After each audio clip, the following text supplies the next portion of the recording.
Hello, my name is Kevin Masters. I run the Masters Hot Rod School and Museum. I run it out at my little hot rod shop here at home, which I've kind of inherited from my father, who passed away a couple years back. And this is one of my projects I'm working on right now. This is a 1935 Willys frame that I'm going to be running underneath my 1935 Willys pickup that'll have a 1933 fiberglass nose on it. The nose I'm using is one of the original Ohio George Montgomery noses out of the original mold. Now if we take a look at what I've done here for work, the motor's kind of sitting in there crooked. I still got to build the tabs for the Hurst motor mount, which is, you can see right there. You got to build the tabs on the frame and set the motor.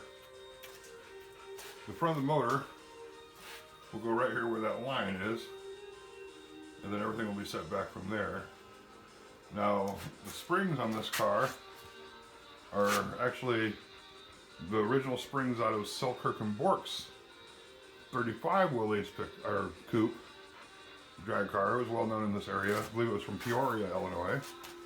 Now, the lift blocks, those are made by Ohio George, and the front axle here is a leftover that came out of the attic of Mr. Gasket Company when they got it back from W.R. Grace.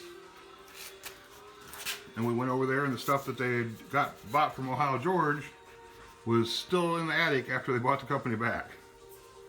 Now, as you can see, the shackle mount is below the frame. Stock goes through here, which actually raises the front end quite a bit. It has a little bit longer shackle on it. Between that and the lift blocks, it actually turns the front axle slightly and brings it up to about 12 degrees caster. Which at 12 degrees caster, when the front wheels turn, they actually will flop. And it'll make at speed, you can almost run down the track on one-handed if you got your caster adjusted correctly.